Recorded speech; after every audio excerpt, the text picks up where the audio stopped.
how to turn off your activity status on Instagram on Android. This tutorial shows you how to appear offline so no one can see when you're active. First, open the Instagram app on your Android device.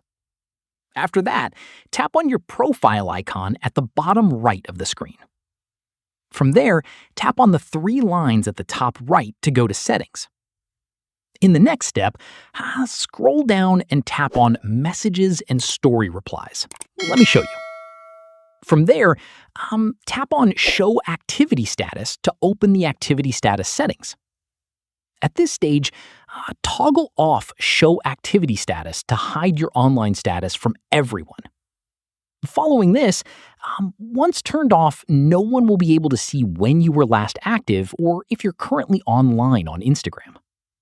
Once done, keep in mind that turning off your activity status works both ways. You also won't be able to see other people's activity status while yours is hidden.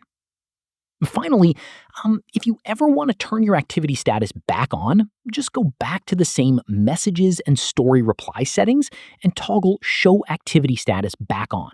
Your online status will be visible to others again right away. And that's it. If this guide helped you turn off your activity status on Instagram, give it a like, subscribe for more Android tutorials, and tap the bell icon for updates. See you in the next one.